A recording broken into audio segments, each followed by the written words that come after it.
This is Things Fall Apart, the book by Chinua Achebe. I'm reading chapter 24. We're left with 2 more chapters, oh my god. Read for you by Weirdo Fries. Let's go. Okonkwo and his fellow prisoners were set free as soon as the fine was paid. The district commissioner spoke to them again about the great queen and about peace and good government. But the men did not listen. They just sat and looked at him and at his interpreter. And then they were given back their bags and sheet-head machetes and told to go home.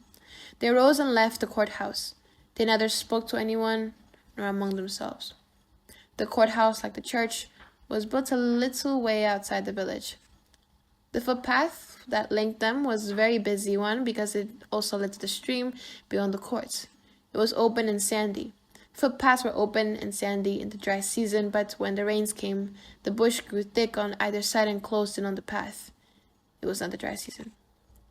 As they made their way to the village, the 6 men met women and children going to the stream with their water pots. But the men wore such heavy and fearsome looks that the women and children did not say no or welcome to them, but edged out the way to let them pass.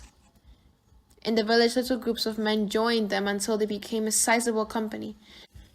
They walked silently. As each of the 6 men got to this compound, he turned in, taking some of the crowd with him. The village was astir in a silent, suppressed way. Ezima had prepared some food for her father as soon as the news spread that the 6 men would be released. She took it to him in his obi. He ate absent-mindedly. He had no appetite. He only ate to please her.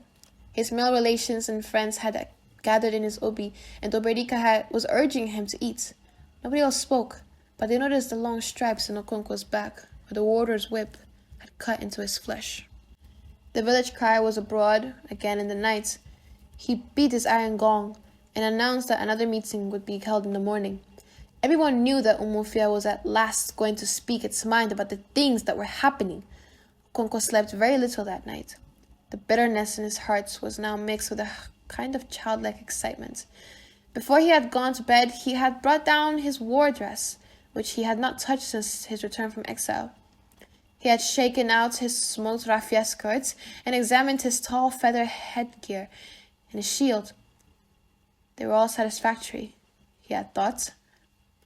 As he lay on his bamboo bed, he thought about the treatment he had received in the white man's courts, and he swore vengeance. If Umofia decided on war, all would be well. But if they chose to be cowards, he would go out and avenge himself. He thought about wars in the past. The noblest, he thought, was the war against Sisike. In those days, Okuda was still alive. Okuda sang a war song in a way that no other man could. He was not a fighter, but his voice turned every man into a lion. Worthy men are no more, Okonkwo sighed, as he remembered those days. Isike will never forget how we slaughtered them in that war. We killed 12 of their men, and they killed only 2 of ours. Before the end of the 4th market week, they were suing for peace. Those were days when men were men. As he thought of these things, he heard the sound of the iron gong in the distance. He listened carefully and could just hear the crier's voice, but it was very faint. He turned on his bed and his back hurt him. He ground his teeth. The carrier was drawing near and here until he passed by Okonkwo's compound. The greatest obstacle in Umofia, Okonkwo thought bitterly, is that coward, Ekonwane. His sweet tongue can change fire into cold ash. When he speaks, he moves our men into impotence. If they had ignored his womanish wisdom 5 years ago, we would not have come to this. He ground his teeth. And tomorrow, he will tell them that our fathers never fought a war of blame. If they listen to him, I shall leave them and plan my own revenge. The crier's voice had once more become faint, and the distance had taken the harsh edge off his iron gong. Okonkwo turned from side to side to the other and derived a kind of pleasure from the pain his back gave him. Let's go on and talk about a war of blame tomorrow, and I shall show him my back and head. He ground his teeth. The marketplace began to fill as soon as the sun rose. Oberika was waiting in his obi when Okonkwo came along and called him. He hung his goatskin bag and his sheet-head machete on his shoulder and went out to join him. Oberika's hut was close to the road, and as he saw every man who passed the marketplace, He had exchanged greetings with many who had already passed that morning. When Okonkwo and Oberika got to the meeting place, there were already so many people that if one threw up a grain of sand, it would not find its way to the earth again. And many more people were coming from every quarter of the 9 villages. It warmed Okonkwo's heart to see such strength of numbers, but he was looking for one man in particular. The man whose tongue he dreaded and despised so much. "Can you see him?" he asked Oberika. "Who?" "Ekonwani," he said, his eyes roving from one corner of the huge marketplace to the other. Most of the men sat on the wooden stools they had brought with them. "No," said Oberika, casting his eyes over the crowd. "Yes, there he is, under the silk cotton tree." "Are you afraid he will convince us not to fight?" "Afraid? I do not care what he does to you. I despise him, and those who listen to him. I shall fight alone if I choose." They spoke at the top of their voices because everybody was talking, and it was like the sound of a great market. "I shall wait till he has spoken," Okonkwo thought. "Then I shall speak." "But how do you know he will speak against war?" Oberika asked after a while. "Because I know he's a coward," said Okonkwo. Oberika did not hear the rest of what he said because of that moment everybody touched his shoulder from behind, and he turned round to shake hands and exchange greetings with 5 or 6 friends. Okonkwo did not turn around even though he knew the voices. He was in no mood to exchange greetings. But one of the men touched him and asked about the people of his compound.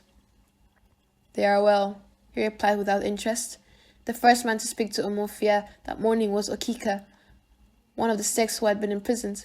Okika was a great man and an orator, but he did not have the booming voice which a first speaker must use to establish silence in the assembly of the clan.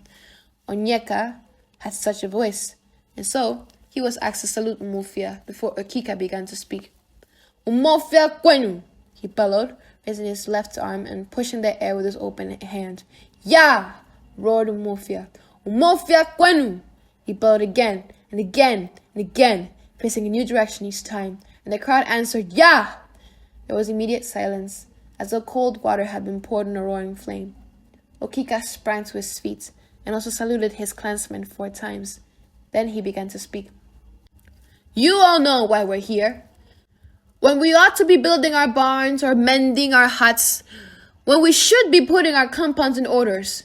My father used to say to me, whenever you see a toad jumping in broad daylight, then know that something is after its life. When I saw you all pouring into this meeting from all quarters of our clan so early in the morning, I knew that something was after our life." He paused for a brief moment and then began again. "All our gods are weeping. Idemili is weeping. Owuwu is weeping. Agbala is weeping, and all the others. Our dead fathers are weeping because of the shameful sacrilege they are suffering and the abomination we have all seen with our eyes." He stopped again to steady his trembling voice. "This is a great gathering. No clan can boast of greater numbers or greater valor, but are we all here?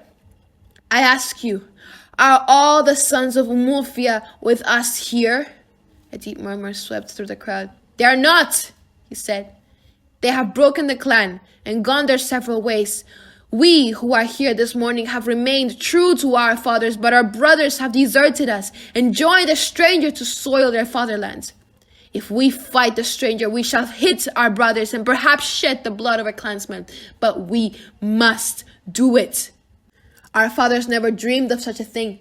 They never killed their brothers, but a white man never came to them. So we must do what our fathers would never have done." And Eke the bird was asked why he was always on the wing, and when he replied, "Men have learned to shoot without missing their mark, and I have learned to fly without perching on a wing. We must root out this evil. And if our brothers take the side of evil, we must root them out too. And we must do it now. We must bail this water now that it is only ankle deep." At this point, there was a sudden stir in the crowd, and every eye was turned in one direction. There was a sharp bend in the road that led from the marketplace to the white man's court, to the stream beyond it. And so, no one had seen the approach of the 5 court messengers until they had come round the bend, a few paces from the edge of the crowd. Okonkwo was sitting at the edge. He sprang to his feet as soon as he saw who it was. He confronted the head messenger, trembling with hate, unable to utter a word. The man was fearless and stood his ground, his 4 men lined up behind him. In that brief moment, the world seemed to stand still, waiting. There was utter silence. The men of Umofia were merged into the mute backcloth of trees and giant creepers, waiting. The spell was broken by the head messenger. "Let me pass," he ordered. "What do you want here?" The white man, whose power you know too well, has ordered this meeting to stop. In a flash, Okonkwo drew his machete. The messenger crouched to avoid the blow, but it was useless. Okonkwo's machete descended twice, and the man's head lay beside his uniformed body.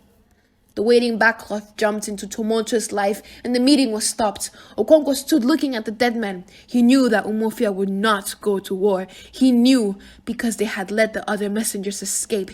They had broken into tumult instead of action. He discerned fright in that tumult.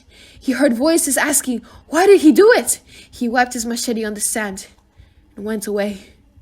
This is the end of chapter 24 of Things Fall Apart, the book by Chinua Achebe, read for you by Weirdo. Thank you.